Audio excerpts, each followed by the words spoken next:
Okay, so kung tayo ho, ang feeling natin is na-deceive tayo dun sa ads na yon, so gumawa tayo ng due diligence natin, screenshot natin yung mga proof natin, isend po natin sa kanila through email. May nagtanong sa akin, dapat pati din Boss Rai sa mga ads, dapat ma-regulate din. Lumalabas din sila, tapos di naman totoo yung mga sinasabi sa mga ads ng mga OLA. Alright, napakagandang katanungan po nito. Pero bago natin sasagutin, imbitahan ko muna sana kayo na pakisuportahan po sana ang aking mga social media accounts sa YouTube, Facebook, and TikTok. Yan. Ito ho yung lagi kong sinasabi sa inyo, no? Na hindi ho lahat, no, na dadaan po sa inyong feeds, sa inyong wall, i-click nyo na lang. Okay? Gumawa ho tayo ng sarili nating due diligence, no? Pero regarding ho dun sa ano na yon, regulated naman po siya. May batas po dyan. Okay, di-discuss natin maya-maya, no? Kasi kaya ko ho siya ini-emphasize sa inyo na gumawa kayo ng sarili ng due diligence. Kasi andun na po ako. Lahat po tayo nangangailangan po ng pera. Lahat po tayo talaga, kumbaga, may mga utang din. Ako, may utang din ho ako, no? Hindi ko ho itatago yan. Okay? Actually, yung mga hindi pa nga ho pinapanganak, may utang na rin eh. Bakit ko ho nasabi? Sa laki ba naman ho ng utang ng bansa natin, syempre, sino ho ba magbabayad no? Di ba? Tayo, tsaka yung mga susunod na henerasyon. So, hindi pa pinapanganak, may utang na. Di ba? Well, kidding aside po, no? Totoo yan na lahat po tayo, may pangangailangan sa buhay, no? Pero hindi naman ho, no, sa lahat ng pagkakataon, no? Kuwari, may dumaan sa wall nyo, may dumaan ho sa feeds nyo, kiklik nyo na agad, tapos lahat i-accept nyo na, di po ba? Pag-aralan nyo pong maigi, basahin nyo pong maigi, no? Kaya sabi ko sa inyo, magbasa ho kayo ng mga reviews, mga comments, no, dun sa kanilang apps, no. Patapos i-click niyo yung about this app, no. Basahin niyo maigi. No, yes, nandoon na ho ako dun sa about this app, deceiving siya, no. Pero maiintindihan niyo at kumbaga kahit paano malalaman niyo ano ba yung mga mga interest na ipinapataw. Okay? And not only that, no? Kaya sabi ko, basahin ho yung mga reviews and comments. Kasi, pag nakitaan nyo na po ng mga hindi magandang comments,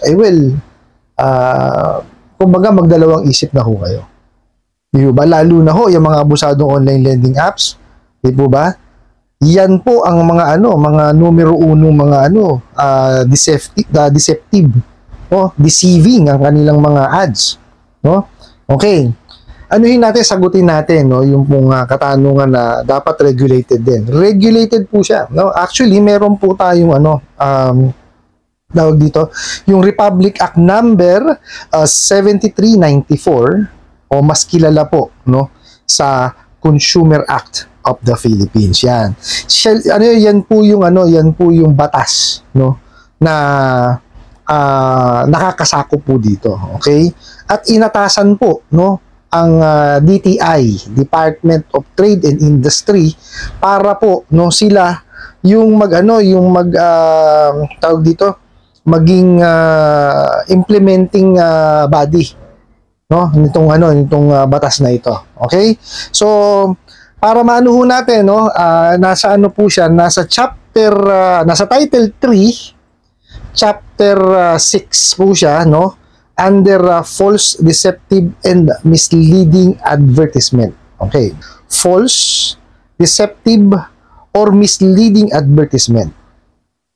It shall be unlawful for any person to disseminate or to cause the dissemination of any false, deceptive, or misleading advertisement by Philippine mail or in commerce by print, radio, television, outdoor advertisement, or other medium for the purpose of inducing or which is likely to induce directly or indirectly the purchase of consumer products or services. Alright, so maliwanag po, no, na ayon po, no, sa the Consumer Act of the Philippines, no, inatasan po, no, ang DTI para sila po ang mamuno, no, para po kumbaga subaybayan, no, yung mga produkto at hindi lang ho yun, pati yung mga serbisyo, no, with regards po sa advertisement.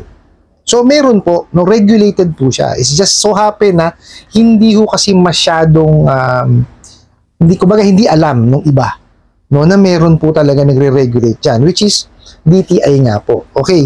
Ngayon po kasi ang DTI, no, meron po kasi siyang website. So meron po siyang complaint handling, okay?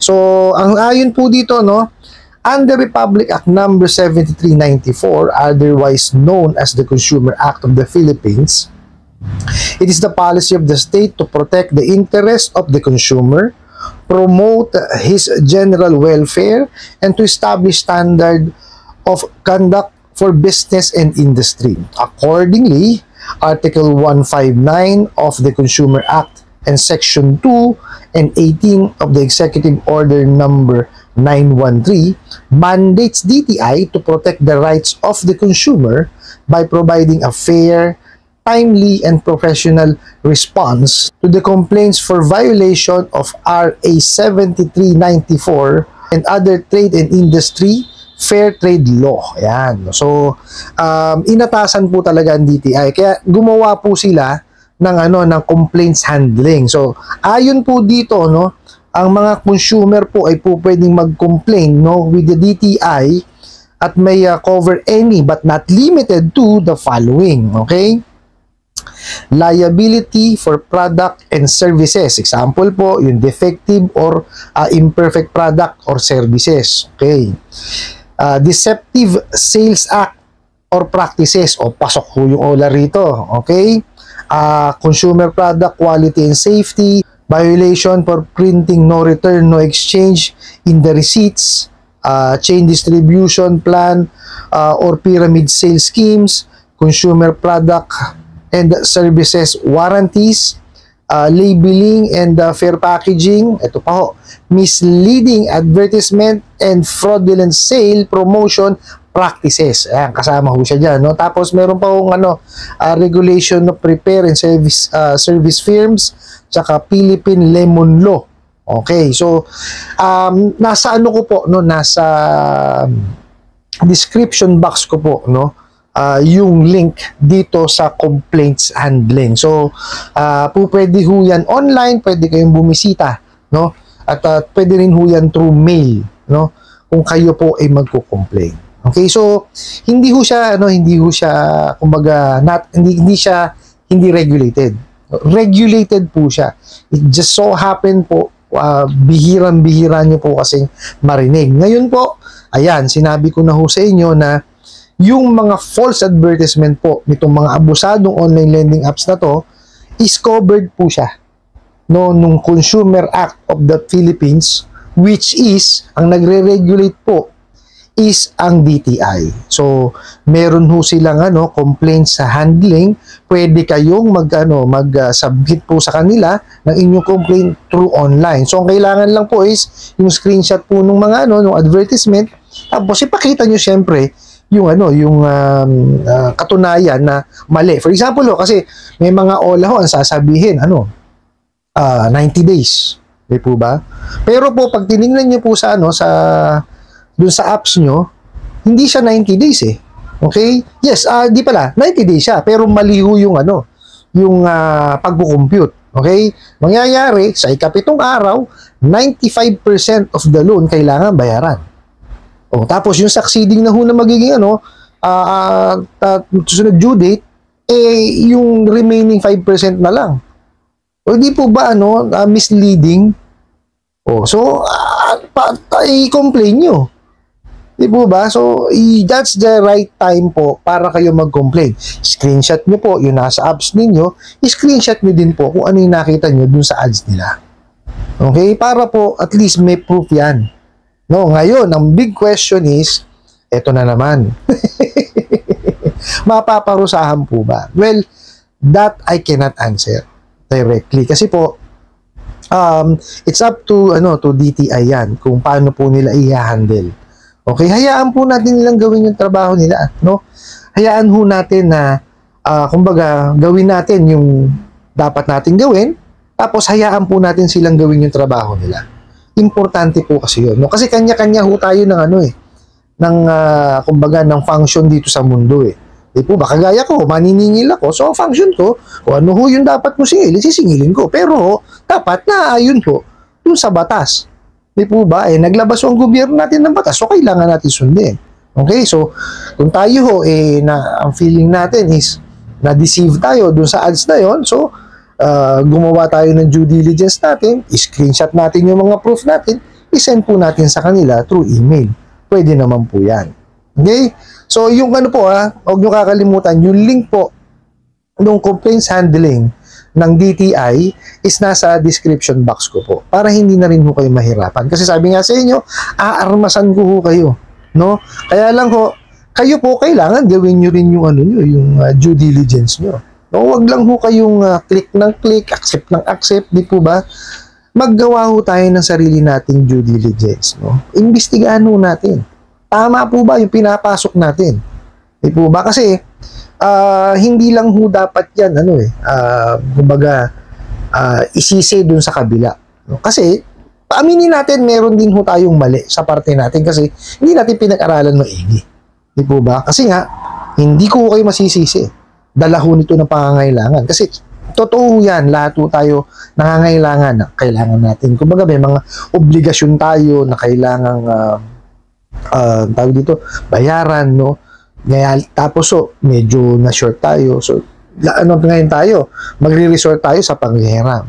No? Hindi ko kayo masisisi ron. No? Kaya nga may natayong mga lending, financing, tsaka bangko para yun po ang purpose na yun. Kaya lang mahirap kasi dito sa mga abusadong online lending apps na to is they're not following the law. Di po ba? Kasi kung nasunod lang uulitin ko ito. Yung The Truth in Lending Act. Okay? Kung nasunod po yun, wala akong manghihiram sa kanila. Bakit? Kasi kailangan nasa batas natin yan, na i-explain yung yung obligasyon, nung nanghihiram para maintindihan niya yung kanyang obligasyon. Di po ba? Kailangan alam niya yung interest, alam niya yung processing fee, di po ba? Alam niya kung amortization niya, kailan ba siya mag-due date, dapat alam niya po yun. Kaya lang, nililing lang nga kayo nitong mga abusadong online lending apps na to. Di po ba? So, hindi nila talaga sasabihin kasi pag sinabi po nila yan, walang mangungutang sa kanila, pupusta po ako. Okay, now, with regards nga po dun sa, sa false advertisement, deceiving advertisement, i-complain nyo po yan sa DTI. Okay po? I hope nasagot ko po itong katanungan na to at sana po makatulong.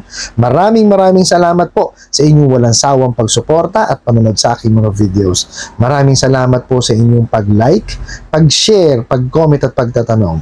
And kunin ko na rin po itong opportunity na to na imbitahan po sana kayo na pakisuportahan po sana ang aking mga social media accounts sa YouTube, Facebook, and TikTok. Hanggang sa muli po. Yun lang.